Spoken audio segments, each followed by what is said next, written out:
It's the season of giving and doing good, right? Then let me be completely honest. I've tried pretty much every Better Health meal kit you can think of, and none have ever really worked for me. That is until I partnered with Factor. Don't bust your belt this bustling holiday season. Eat well for breakfast, lunch, and dinner with chef-prepared, ready-to-eat meals delivered straight to your door with Factor. They're dietitian-approved, meaning the diet doesn't have to take a break while Santa and those usually irresistible Christmas cookies roll into town. Factor is America's #1 ready-to-eat meal delivery service. Meal options include Calorie Smart, Vegan and Veggie, and Protein Plus. So give Factor a try today and enjoy eating well without the hassle. Ready in 2 minutes, no prep, no mess. The website is factormeals.com/TOC50, Talk of Champions 50, TOC50. And make sure to use code TOC50 to get 50% off your first order. That's code TOC50 at factormeals.com/TOC50 to get 50% off. Keep Christmas and dinner time merry with Factor, a proud sponsor of the Talk of Champions podcast network. The College Corner is headed to Oxford. Stop by their new location in the Oxford Commons off Sisk Avenue. They'll have 4,000 square feet of Rebel gear ready for your trip to the Grove. On your next trip to Oxford, stop by the College Corner or our other great locations in Ridgeland and Flowood. Hats, shirts, polos, pullovers, sweats, t-shirts. College Corner has it all. And as always, you can visit us online at collegecornerstore.com. That's collegecornerstore.com. The College Corner, where your game day apparel meets.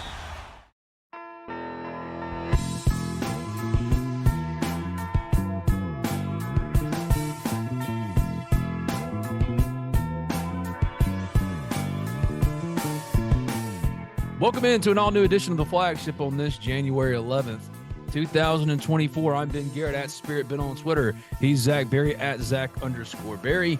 Both right for the Ole Miss Spirit, omspirit.com, and affiliate of On3. And if you sign up today, you can get a sub for the very, very low cost of $1. $1 to get all the coverage you could possibly want of Ole Miss football, football recruiting, basketball recruiting, baseball, you name it. It's all there at the Ole Miss Spirit, omspirit.com. And affiliate of On3. And Zach, my friend, since the last time we spoke, seismic shift in the college, well, just football landscape. It's not just college. Pete Carroll is no longer the head coach of the Seattle Seahawks. Mike Vrabel is no longer. Mike Vrabel, can you believe it, has been removed as the head coach of the Tennessee Titans. No, Nick Saban is retired. Of course, you know what questions we've been getting since it happened yesterday. It's all about, is Lane Kiffin going to go to Alabama? That's the dream job. That's the one. We'll talk about that. Talk about the visit list for the weekend coming up and many, many other things. Would you like peace of mind knowing that your roof is taken care of in the new year, 2024? Whether you need an inspection, a new roof, or a maintenance program, Riverland Roofing has you covered. Home or business as a GAF Master Elite Contractor. They can offer warranties that last a lifetime, licensed and insured. Riverland services Mississippi and its surrounding states.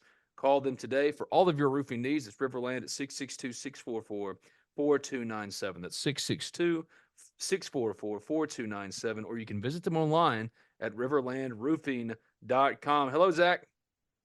Hello, Ben. Good morning. How are you?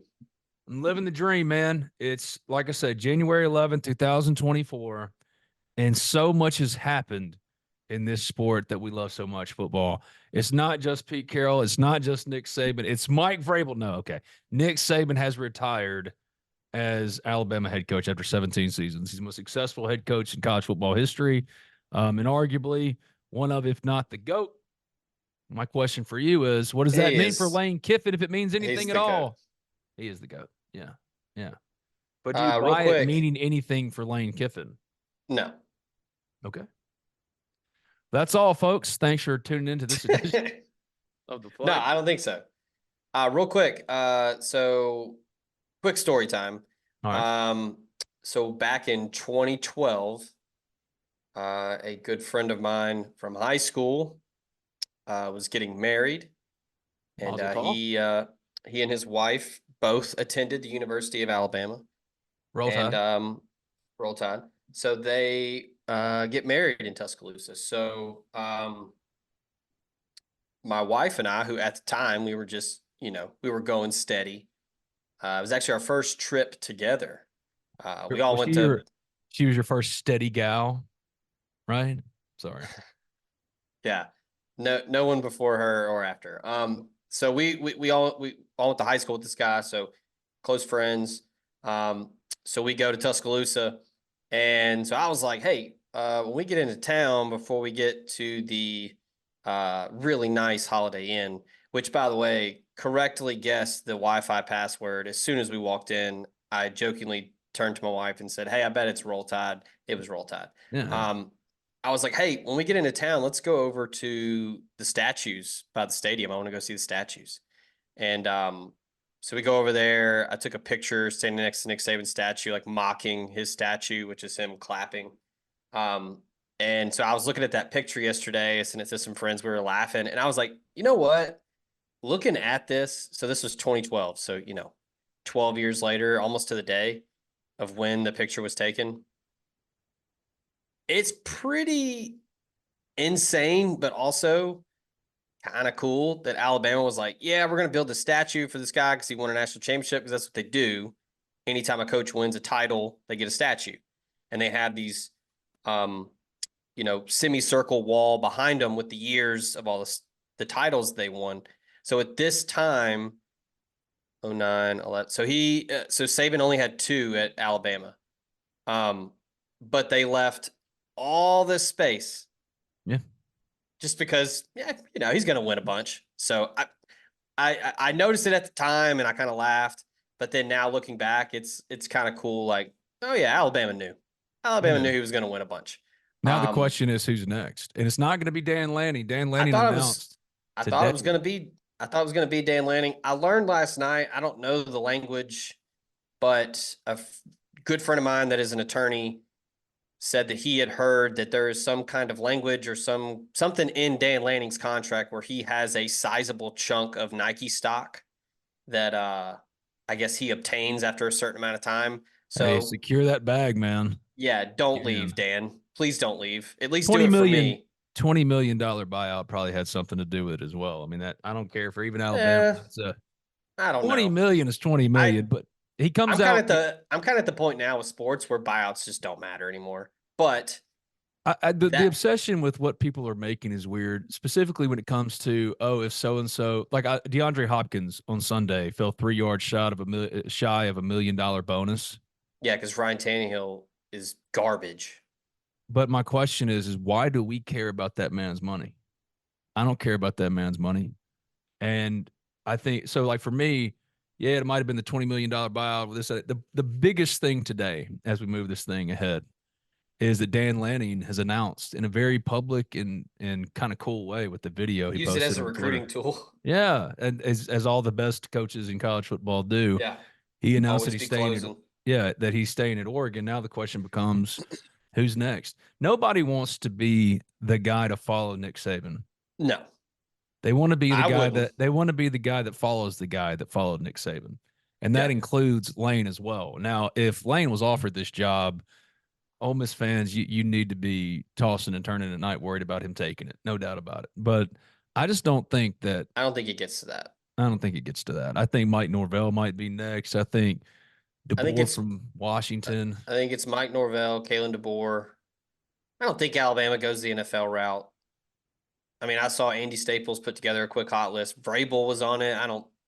Vrabel's going to go to the Patriots. I don't know. I mean, I think Bill Belichick, he's done now too, right? That was today as we were getting ready to record this. So Bill Belichick, Pete Carroll, and Nick Saban, all within a 48-hour period. That is as big a seismic shift in football as it gets. Pretty insane. Yeah. Real quick before I forget, the reason I brought up the story about the statue was I saw Mike Wilson of the Knoxville News Sentinel posted a picture. A bunch of people had basically create a memorial at the statue as if Nick Saban has died, but he's not. The best joke made on Twitter last night about all the memorial stuff at the statue, because Nick Saban famously loves oatmeal cream pies and Cokes, and so everybody like as if he'd passed away. It was a lot, but also I get it. It's the Rick Pitino joke. Okay, yeah. Rick Pitino also went out. If you don't know, just go on Twitter and search Rick Pitino. I was just going to say it. Like Rick Pitino went out with Coke and cream pies too. That's just That's a top shelf joke, and it needs to be repeated. And it needs to be repeated here on the Flagship, on this edition of the Flagship with me and Zach. That was the best joke I saw in the immediate aftermath of I do Nick have one Saban. that tops it. Okay. Not really a joke, but let me find it. I sent it to you. Lucy Roden. She is from, I believe, the Dan Le Batard show. Really funny on Twitter. She tweeted yesterday, "This makes the entire Hugh Freeze hire for Auburn useless, LMAO." No. I mean, quite literally, what is Freeze's resume if not for 2 wins over Alabama while at Ole Miss? He's already canned both of his both of his coordinators. He's taken over play calling duties. He's already thrown his offensive staff under the bus. Auburn. Yes. I mean, so we're getting off track here. But okay, the point so real quick. Okay. 15 minutes ago, Mike Wilson of the Knoxville News Sentinel tweeted. He tweeted earlier a picture of all the memorial. And then he said, after careful observation, my favorite items left at the statue of still alive Nick Saban are as follows. There is a gold Four Loko. Okay. A condom. A sign that says, well done, good and faithful servant. Good. A mug that says world's best boss, which is good. That's good. And then a balloon that says get well soon. Just well, and also the coolest thing about Saban, he showed up at work today. Yeah. I think he showed up at work at like 7:30 a.m. Today? Yeah. I know he did yesterday. Actually, 5 minutes before he went into tell his team, work before he went into retire in his team meeting, he interviewed an assistant 5 minutes before that. He just wrapped up an assistant interview. That's how you do it. You don't do the whole Coach K, year circle jerk from all the other schools to tell you how great you were. Look, man, when you're truly the GOAT, you don't need anybody to pat you on the back. You just hang them up when it's time to hang them up. You work a full day, clock out, and go home to Miss Terry. I know everybody hates Alabama and all that comes with it, but you gotta admire a man that's just, I gotta go to work. Go to work, man. He got that Jeezy mentality. He needs to eat, he needs to sleep, and he needs to repeat. That's it. Eat, sleep, work, repeat. That's it. That's all he's trying to do. But now, will Lane Kiffin end up at Alabama? I don't think so. I think Mike Norvell's next since Dan Lanning just backed out. I don't know that. Obviously, I think if Lane's offered the thing, I mean, it would be hard for him to say no. This has always been the job that, And dude, you got to think Mike Norvell will take it after what happened to Florida State this year. Happened. Yeah, especially with what happened. Once Florida State was left out, and there'll be a 30 for 30 on Florida State and how that season ended if Mike Norvell ends up taking Alabama. But the number one reason why Ole Miss fans are probably listening to this right now is asking, all right, well, what does that mean for Lane? I just don't think it's in that place at all yet. I mean, this is Ole Miss's best opportunity in the modern era, certainly, to win a national championship. It would be hilariously on brand for the old Ole Miss and the old We Are Ole Miss if they lost their star running back and head coach in the offseason in which they were headed into their greatest opportunity to win a title. But I don't think that's the case. Quinshon, if you don't know, ended up going to Ohio State. I was told that he took a pay cut to go. Tried to renegotiate with Ole Miss. Essentially, probably would have come back for a similar, if not equal, deal to what he was making. But he goes to Ohio State. Ole Miss lands Logan Diggs, the LSU transfer running back, to put him with who all is in the backfield now. Matt Jones is there still, but it starts with Ulysses Bentley and Kedrick Riscano, Matt Jones, and now Logan Diggs. So the running back situation is taken care of. I'm curious, though. I think they try to add one more. You still think they try to add one more? Think they have anybody in this weekend that's a running back, or who's coming in this weekend? Not this weekend. I'd imagine they're going to look at Roy Dell Williams is still available, and I assume there will be more people getting in the portal later in the spring. Ole Miss will evaluate. I mean, people forget Ulysses Bentley was added in the spring. So I think that Ole Miss just wants to add just another piece to the room. That's not. There's no. I don't see any reasoning behind it other than just wanting to add another talented player. Kiffin's never shied away from that. He's always said that his job is to put the best players on the field, to put Ole Miss in the best position to win, and I think that's what he's wanting to do. So, if there is an opportunity to add another running back that Kiffin believes can help Ole Miss win, I think he will do it. So yeah, I don't know right now. I mean, they're gonna be patient. I know Kiffin is gonna wait and see what happens. We've got this 30-day window now with Saban retiring. So what's going to happen with the rest of the roster in Tuscaloosa? What's going to happen with other rosters when the coach who takes the Alabama job? There's going to be a window for that school too. So the domino effect, and then there's just going to be more players in the spring. So might as well wait. There's no rush. We'll have to add someone by Sunday or Monday or whatever. So yeah, I'd imagine they add at least one more. Well, here's where things are right now. They don't have to necessarily add anyone and go field a top 10 competitive contender in 2024. They're going to. On Monday, I asked you who you thought the next commitment was going to be or who was closest to popping. It was Diego Pounds from North Carolina, the offensive tackle. 30 minutes later, after we got done recording, he pops. There's been some movement as far as offensive line targets. The Florida interior offensive lineman ends up going to Nebraska. The pursuit from Ole Miss is in kind of cooled over the last week, but he was one I'd heard they were talking to or engaging with. Lance Hurd from LSU is another one they're engaging with, mixed reporting, I guess, on whether or not Ole Miss is in a leading position or whatever for him. But after Diego Pounds, who's next then? Is it Yam Baker, who's coming in from South Alabama, the cornerback, defensive back? Has Ole Miss lost to Marion McDonald? He flipped to Louisville. They're fighting to hold on to Tyler Barron. Hearing they're going to be able to get it done. Princely Uman Mielen is on campus, and there's some others that are currently on campus. So you got to wait. The reason I bring that up is because you have to. There's nothing, and I've said it. I just want people to understand. There's nothing binding these players once they commit these transfers. There's nothing binding them to that school. The school can be bound to them through financial grant and aid papers, but until they show up on campus, it's not done. So it's important to note when a Princely Uman Mielen takes a picture from the basketball game last night. Ole Miss beats Florida 103-85, scored 100 points or more for the first time since 2001. Set a new program record for blocks, team blocks in a game, 16.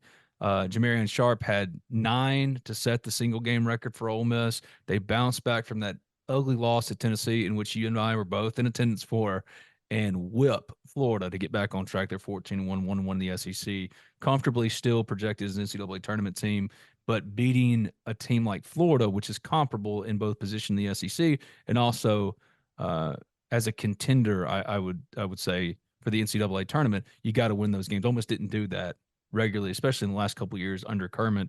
And in a game in which they only led by 4 at halftime, shot 70% in the second half, over 70%, to turn that into a 103-85 laugher. So they're back on track. We're going to talk about Ole Miss basketball all throughout the spring. Got a real opportunity to be something very, very special, and there's some recruiting stuff to touch on there as well. But the most notable thing outside of the win, obviously, was for me, Princely Uman Mielen saying I'm here, because that showed, all right, that one's done. And Tyler Barron, until he shows up, Louisville will always be a threat. And to Marion McDonald, he's in Oxford. He's in. He's done. I think it's done. Right. I was told earlier this week or over the weekend. I can't remember.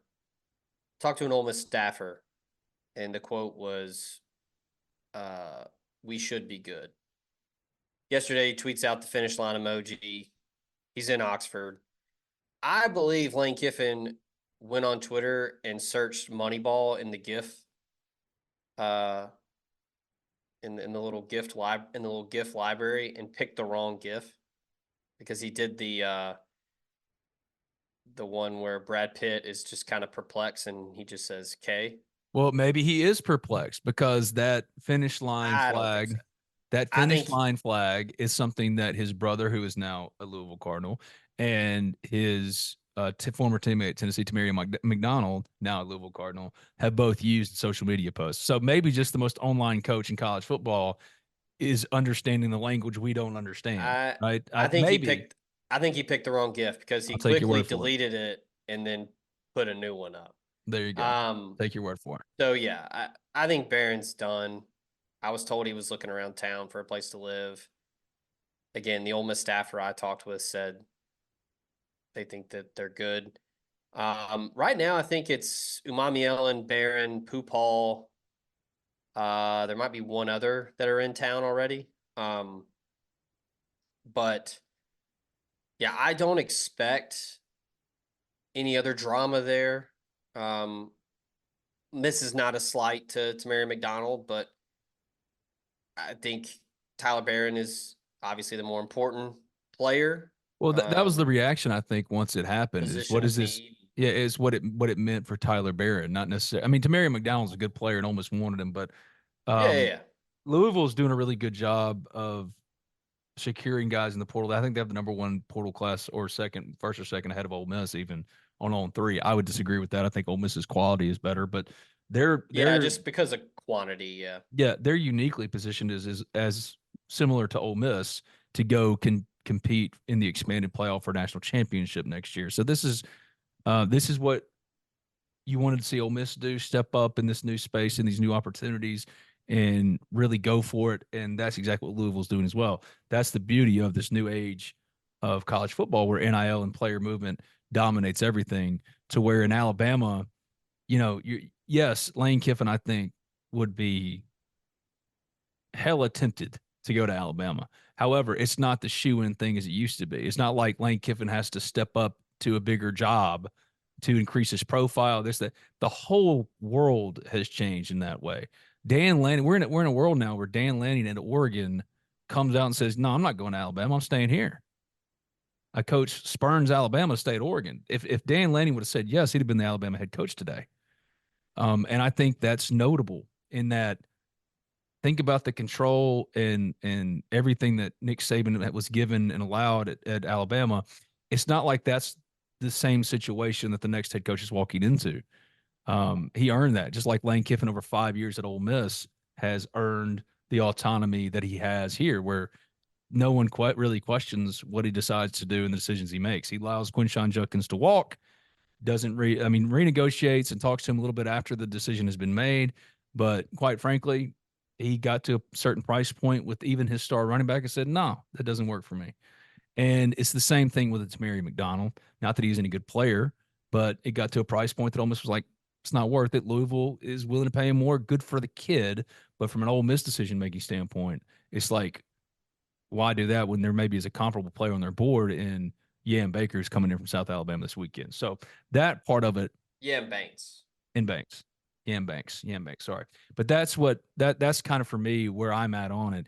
It was about Tyler Barron once the McDonald news came, and once his brother ended up going and becoming a Louisville Cardinal too. You're like, oh God, all the chips are falling, because you take Tyler Barron out of the hall, it significantly alters it. Now you still have Princely Umanmielen, you And still have Walter Nolan, the number one player in the yeah, portal, the number one defensive tackle. You still have all of these guys. Jared Ivey's coming back, JJ Pegues coming back, but those depth of options are what turn the truly good teams into great teams. They're the ones that make the playoff teams into national title contenders. So you don't want to remove from your stockpile of legitimate next level edge rushers. And not to say that Tyler Barron's a top 3 round guy or anything like that, but he's one that you want to put in your room beside those other accomplished guys and go attack a Georgia next year and try to get into that playoff and all those kind of things. So that's why I bring up Tyler Barron. You think he's going to be good? I'll take your word for it. You're the recruiting expert for us, the Ole Miss Spirit, OleMissSpirit.com for them on 3.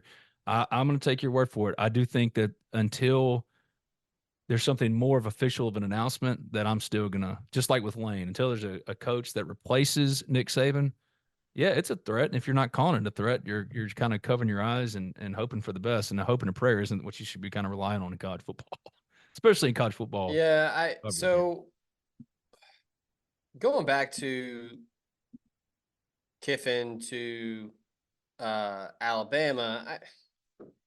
I don't know. I was telling people yesterday, I thought with the expanded playoff, what he's bringing in 2024, and I mean, now seemingly the largest roadblock in his career is no longer there. I don't see any reason to go to Bama. Sure, coaches all have egos. They all think that they're the guy that can get it done. But yeah, the immense pressure to follow Nick Saban.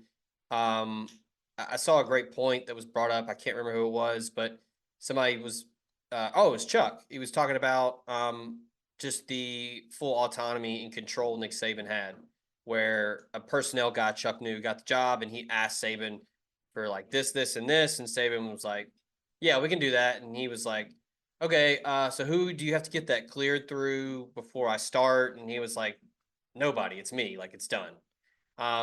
Whoever's the next coach, are they going to have that type of control? Are they going to have that type of decision-making power? Because Kiffin does have that here. He has that here. He does have it at Ole Miss. Yeah. I don't think Greg Byrne gives him that at Alabama. I'd agree with that. I don't know if Greg Byrne gives it to anybody at Alabama. The car buying process can be a lot. I know, I've been there. You just want to get in and out with a new car and the best deal. Simple. Allen Samuels Chrysler Dodge Jeep Ram of Oxford keeps it simple. They're going to take care of you, get you in and out with your new vehicle with a great deal. Their inventory right now is priced to sell, and what separates Allen Samuels Chrysler Dodge Jeep Ram of Oxford from any and all competitors is they aim to address each of your needs with the utmost respect, care, and attention to detail. Contact them today at 662-234-8000. That's 662-234-8000. Stop by and see them in person at 2201 East University Avenue in Oxford. That's Allen Samuels Chrysler Dodge Jeep Ram of Oxford to find your next perfect car, truck, or Jeep. Allen Samuels, let's be friends.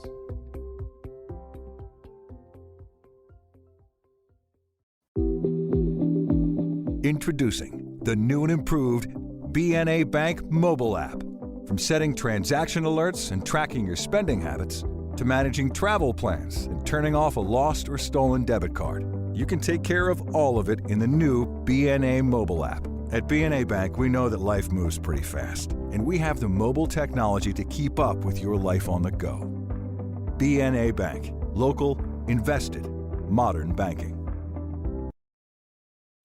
A new year has arrived. What's your resolution for 2024? How about making sure the roof over your head is well taken care of? Riverland Roofing is here for all your roofing needs. Whether it's an inspection, a new roof, or a maintenance program, Riverland Roofing has you covered, home or business, to give you peace of mind in the new year. As a GAF Master Elite contractor, they can offer warranties that last a lifetime. Riverland Roofing is licensed and insured to service Mississippi and its surrounding states. So give Riverland Roofing a call today and make sure you and yours are protected all year round. Call Riverland Roofing at 662-644-4297. That's 662-644-4297. Visit them online at riverlandroofing.com, riverlandroofing.com. It's Riverland Roofing for all of your roofing needs, a proud sponsor of the Talk of Champions podcast network. That's what I was talking about earlier when I said an earned right. I mean, you're there for 17 years and you win 7 national championships. You have earned the right. You have more first round picks than losses. Yeah, 44 first round picks to 29 losses over 17 years is insane. But you're right, because Lane anywhere else wouldn't get the freedom he gets at Ole Miss, and we've talked about that countless times. But it is unique in that way, and that is a feather in the cap of Ole Miss when it comes to these other job opportunities. Is what Ole Miss has done in fashioning its program completely in Lane Kiffin's image and allowing him the autonomy that is usually not allowed to coaches who haven't won at the caliber or at the level of a Nick Saban or whoever. Yeah. Because of that, that helps in this situation. Do I think in the old days would Lane Kiffin be one of the very first candidates that I'd be concerned about Tennessee poaching? Absolutely. And until somebody replaces Nick Saban, it's something to be concerned about. But as we sit right now, it's 12:13 p.m. as we're recording. It's January 11th, 2024. I'm not sweating it. I'm not really overly concerned about it. And as we get off this podcast, we'll probably look up and something else crazy has happened. Because, again, 3 of the most accomplished coaches to ever coach the sport Pete Carroll, Bill Belichick, and Nick Saban are all now gone. Your childhood is done. What you grew up on is over. I was watching football last weekend, NFL football, and there's no Peyton Manning and hell, I miss Mike Vick, man. I miss Philip Rivers could be an event sometimes. Even the crappy games, you turn on, just pick a team, pick a team. You cut on the Bengals. All people, you pick him. Well, you cut on the Bengals. At least the Bengals. I mean, this year Joe Burrow has got hurt, obviously, but The Bengals. Carson Palmer. I mean, the star Corey power. Dillon. Corey Dillon. Chad Ochocinco. Fred Taylor before that. No, not Fred Taylor. Was it? No, it was Dillon. It was Corey Dillon. But what I'm saying is like the star power is not the same, and now the coaching star power is changing. It's seeing a changing in the guard. Somebody at Bama Online compared yesterday to 9/11, so that's where we are. Good Lord. Again, remember, what are we doing? No one died. I saw another Coach message board genius post or something where somebody said yesterday was like the day the music died. Like, oh my gosh. No one's died. Like no one's dead. Well, let me put it this way. I think the wrong points are being made about the Lane connection to Alabama. Do I think if Alabama offered Lane, he'd take the job? Probably. Do I think Alabama's going to offer him the job? No. And do I think Lane Kiffin is happy and he's staying at Ole Miss and will be here next year? Yes. That's where all the proof is, or all the evidence is over the last 4 years. He's been at Ole Miss longer than anywhere else. This is not the same Lane Kiffin as when he arrived. And the Ole Miss program on its own so what I'm saying is there's no longer, Tommy Tuberville wasn't given a practice facility, so he's leaving to go to Auburn. It's not like you have to climb up in station and tier now as far as I got to go get the big job at Alabama because I just cannot compete as far as resources with an Ole Miss. I can't get over the hump here. No. That doesn't exist anymore because of the You're over the hump. You're over the hump, and also the entire culture has changed. The NIL and player movement has allowed for the leveling of the playing field to where Lane Kiffin, I mean, if he wants to take on that beast and they offer it to him, best of luck. Ole Miss will probably just promote Pete Golding and move on. But I don't think that's going to happen. I think nothing has changed dramatically today from Ole Miss's end. I mean, it just means that Nick Saban's if anything, all I thought was, well, shit, of course Nick Saban retires the year Ole Miss gets Alabama off its friggin' schedule. Of course that happens. Yeah. That was the first thing. It wasn't Lane Kiffin's going. I mean, Bradley Sal texted him and he was like, of course, Quinshon and now maybe Lane in the offseason going into the year where Ole Miss has its best shot to win a title. I just don't feel the same way. I just don't get that same sense of panic at all. I just don't sense that it's that anywhere close to that point, So it's like in The Wire, man, when McNulty said, don't go giving a shit till it's your time to give a shit, except he didn't say shit. It's just not time yet, I also think, fair or not, Lane Kiffin's record against ranked opponents would be held against him if it got to the point where he was a candidate at Alabama. I think Greg Byrne would probably hold that against him. Whereas, sure, you get the big win against Penn State in the Peach Bowl. That counts. We're not saying it doesn't, but losing to Alabama every year he was at Ole Miss, losing to Georgia this past year in the embarrassing fashion, and then just not having the career success against ranked opponents that you would like for someone who is going to take over the Alabama program and take over for Nick Saban, which is arguably the best job in the country now because of what Nick Saban has done. If it got to that point where Nick Saban was a candidate, I think that would be held against him. Now, both things can be true. Lane can still not have the best record against ranked opponents, but he can also still be a top 10, top 15 coach in college football. But if fair is fair, you got to look at the whole resume. He has struggled against ranked opponents. So, but no, I don't think he was ever really on the short list. And I mean, I think people at Alabama are mature and real enough to admit Kiffin has really matured as a head coach, as a person. Yeah. He's changed. He's a good head coach. It'd He's had a ton of success. It'd be a strange fit. But yeah, I don't think, as much as he has matured, he still has that goober in him and can be a little silly. I don't think that's what I think Alabama is going to want a Saban guy and or someone who is going to be a yes man, no nonsense type of hire. I think Kalen DeBoer makes a ton of sense. He's not a Saban guy, but I mean, he is all I do is work. I go to work. I just don't know. Yeah, I'm not saying they are promoting from within. And again, yeah, I don't know who it would be. But I could see that being a bridge to, if that would, I think there would have to be a lot of people that said no, for that to happen. Because you're Alabama. You can go get someone. All right, so let me put you on record. When I sat down here, honestly, I'm talking to Ben Miss this afternoon too. We'll be talking more about this Alabama stuff. When I sat down to talk to you, I had 3 questions on my brain. One, do you think Lane Kiffin is going to Alabama? And you say no. No, Yeah. right? All right. Tyler Barron, are you concerned that he'll go to Louisville, or do you think he's going to be an Ole Miss Rebel? You're comfortable with it? No, I think he's going to be an Ole Miss Rebel. All right. And who's visiting this weekend that you're paying most of your attention to? Most closely paying attention to? Because we don't have the list. We don't have the full list yet, but we kind of know who's coming in. I would say Yam Banks for sure. I think he's on commit watch, whatever you want to call it.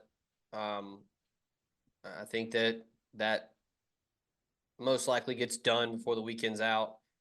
Daquan Wright, Virginia Tech tight end. That's another one I would watch closely. He told me he's not going anywhere after this weekend. Alabama had reached out, but obviously they're more pressing matters at Bama right now and A&M, but he said he's not going anywhere. I expect a commitment. If Ole Miss wants him, he's going to commit.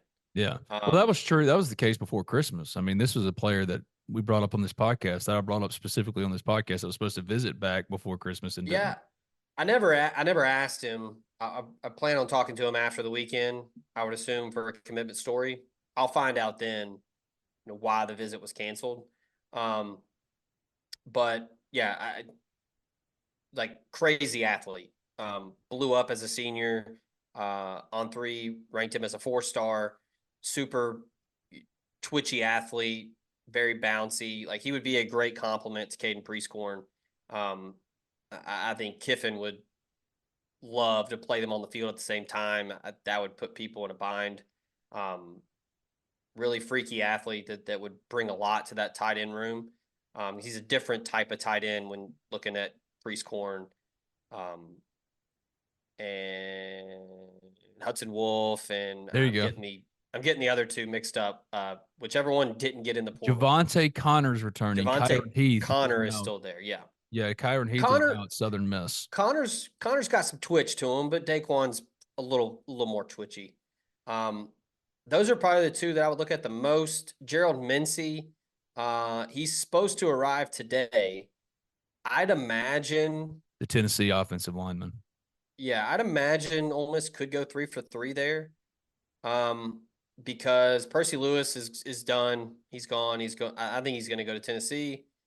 He's supposed to be there this weekend. I don't know if Ole Miss decides it wants to take Percy Lewis, it could. I think that's over. Okay. I think I've asked the folks at Tennessee if it's an either or for Zalance Hurd or Percy Lewis. I haven't heard back yet, but Percy Lewis is going to be in Knoxville this weekend. Tennessee's pushing for Zalance Hurd. But the way Mincy was talking to me earlier this week, it sounded like he wanted to make a decision quickly. So if Ole Miss were to bring him in and everything checks out, could be a commitment there. So it could be 3 for 3 for Ole Miss. And then you have all of the, Brandon Turnage. He's in Oxford. I was told he is here. So he lives here. So whether or not it's an official visit or whatever, I mean, he can get in the car and drive across town and go meet with the coaches.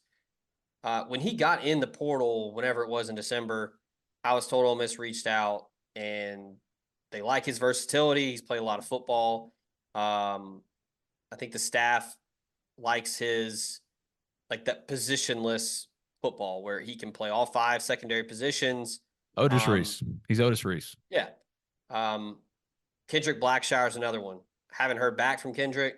I was told that they want him in for a visit. Is he going to be in Oxford? What does he play? Linebacker from Alabama. All right. That's right. Oh, and now that the 30-day window is open, the first thing I thought when you mentioned that, because that's another thing that I wanted to touch on, because Nick Saban's retired, the NCAA is now allowing Alabama players another 30-day window to get into the portal. Yeah. So but he was Jaheim Otis ready to come on home. Just saying, a Jaheim Otis, JJ Piggies, Walter Nolan, Jared Ivey, and just Princely Uman Tyler Barron. Why not? At this point, there's nothing. There's no such thing as no way anymore. No, yeah. I don't know. So Blackshire is either visiting both Ole Miss and Texas or one or the other. He's from Duncanville, Texas. I mean, if you're not familiar with him, just Google him. He went viral in high school because he looks like a freaking, Under Armour mannequin from Dick's Sporting Goods. He's a monster. Battled some injuries, but he was recruited by Pete Golding. I would imagine that if Pete Golding thinks he can contribute to the linebacker room, then they would certainly bring him in. So that's pretty much where we're at right now with the visitors. I'm waiting on official confirmation from the staff on if there's anyone else, but right now I think that's it. But like you said, the window for Alabama players to get in is there. Kiffin was in Jacksonville yesterday. I don't know what he was there for. Tried to put some dots together. There's some guys that aren't in the portal yet that it could be, but I'm not sure. I love that about this time of year, man. I mean, even the most solid. That's kind of fun. Oh, it is, because even the most solid sourcing and information. Like if you'd have told me today that Ole Miss was going to 100% land Walter Nolan, but not Percy Lewis, I'm like, no way. It's just the way things change day to day and how they prioritize things. And they've gotten so much done, but they've also, what was right yesterday isn't right today. Daquan right before Christmas, he was coming in, he was going to commit. Now he is. It's January, because I guess they decided to go, oh, you know what? We got some extra money. Quinshon's in Columbus now. Get another backup tied in with a little bit of that extra cash. It's the right move. Ole Miss has solidified itself. And so I think Lane Kiffin's going to be leading that team next year, even with Alabama having come up. And think about that. Back when Ole Miss hired Lane Kiffin, it was like understood. Everybody kind of accepted it. He's not going to be here long. He's a nomad. We're now entering year 5 with Lane Kiffin. USC has come open. Alabama has come open. Name the job. Texas came open. You name the job. They came open, and he's still the head coach at Ole Miss. So I'm not going to start thinking he's leaving until, all the evidence is to the contrary. He's shown a commitment to Ole Miss that he's never shown anyone. And yes, Auburn was real, and I'll contend and stand by that till the day I die. But even with Alabama opening, I'm just not at that place where I'm thinking it's a real threat yet. I'm kind of with you. Some no's would have to be made. And I think it's more about what Lane Kiffin has committed to Ole Miss, if that makes sense. I think what we've basically fleshed out on this show sums it up best. Asking about who will replace Nick Saban, and will they have full control like Nick Saban had? Lane Kiffin already has that at Ole Miss. Yeah. He just won 11 games for the first time ever. He just signed a ridiculous transfer portal class. His quarterback's back for a 3rd year. The schedule. And if you win a title next year, oh my God. The schedule sets up perfectly. Georgia at home, free shot. Everything else, Ole Miss should win. Ole Miss should be favored in every game next year outside of Georgia. Crazy. I'll say it. Oklahoma, come on. I'm not worried about Oklahoma. First year coordinator promoted from within, a true sophomore quarterback, and you're playing at home, a place where Lane Kiffin's been really good. and you have Jackson Dart and a defense that's loaded. No, come on. Feel free to bring the receipts back. If something happens, I don't see it. All right. So if you came into this edition of the Flagship, if you came to talk champion, you had to know what Ben and Zach thought today after all of this craziness has happened in the sport we love so much. So we do this every day. This is what we do. Like, football is our life here. I'm feeling the same as I did yesterday. It's big news, but as far as Ole Miss is concerned, the train keeps rolling. It keeps rolling. Yeah. And I don't get the sense that it's something to be worried about right now. Talk more about it with Ben Mintz later this afternoon. I'll probably post it this afternoon too. If not, I'll post it first thing in the morning. But this has been another edition of the Flagship, brought to you in part by the Ole Miss Athletics Foundation.